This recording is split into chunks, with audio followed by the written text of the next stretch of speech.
Welcome back to the Modern Nomad, everyone. Today we're going to be discussing how much it cost me to build my bus, convert it into an RV or motorhome or a tiny house on wheels or whatever you want to call it. This is what it cost me to convert it.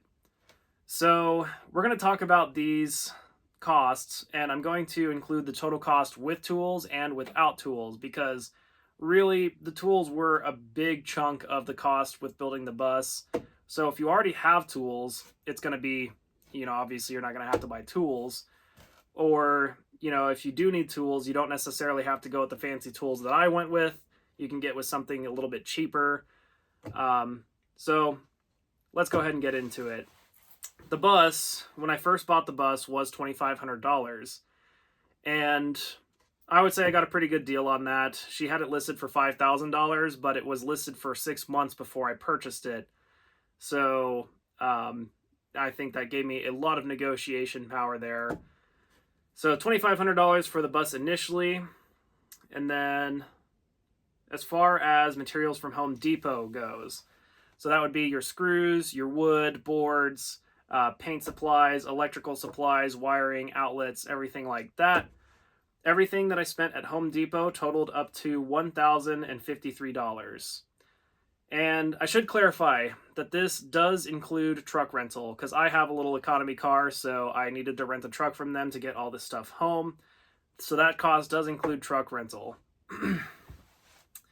Solar. As solar goes, we went with pre-built everything. So I've got the EcoFlow, and normally I would do all the wiring and everything myself, but I just went ahead and just got regular solar extension wires and adapters that were already pre-built. I figured they were designed to be watertight and they'd probably be a little bit better than me doing it myself. A little bit easier anyway, and the cost was really not a whole lot more than just buying the wire and the adapters and connections for it and just doing it myself.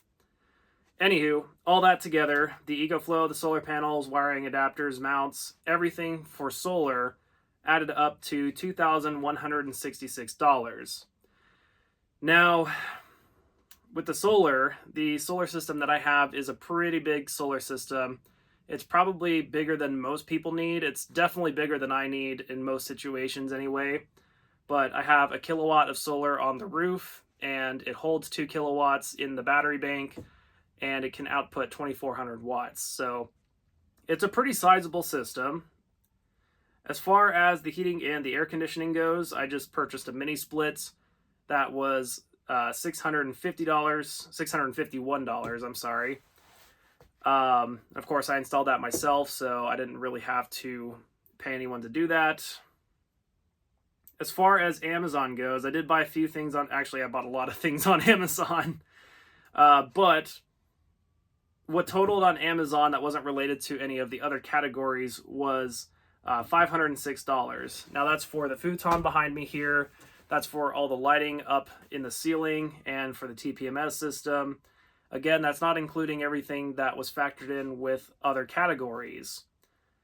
Now, from O'Reilly's, we didn't really have to do a whole lot of work on the bus to get it running. It was actually in pretty decent, well, it's still in pretty decent shape, but we did have to do pretty much all the fluids. It cost less than $500, but I'm just going to call it $500 because I don't know exactly how much it cost. But that was for the transmission filter, fluid, and stop slip. Now, I should have properly fixed the transmission. I'm going to eventually. That'll probably cost me about like $1,500 if I have someone else do it. Maybe a bit more than that. It's just a 4L80E, so it's not, too complicated. If I wanted to do that myself, which I might end up doing that if springtime comes around and I'm feeling like it, then it could be as low as $500. But we're not going to factor that in yet because I haven't had to do that yet. The stop slip has worked, so I am just expecting that to be a future expense pretty much. So the total, without any of the tools, costs $7,678. That's for the total bus, building it out, everything like that, all the supplies, everything. Now the tools, I already had some tools, but with the tools that I added using this build, or I guess the tools that I added to the collection during this build, added up to $969. And that's for the Sawzall, the sander. I had a couple drills that I bought, a lot of batteries that I bought because the sander uses batteries like crazy. Drill bits, adapters, basically everything related to tools. So with the tools, the total comes up to $8,638. Now, I did go with all Milwaukee tools because I do use them in my job and my work, so, you know, I felt it necessary to get the higher end stuff.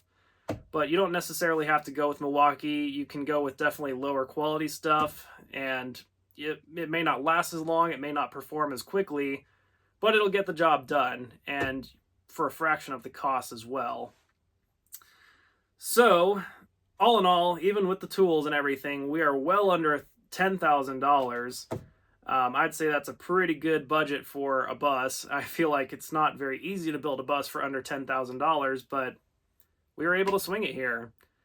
So if you guys have any questions, definitely leave a comment down below. Don't forget to like this video and subscribe to my channel, and we'll see you in the next video.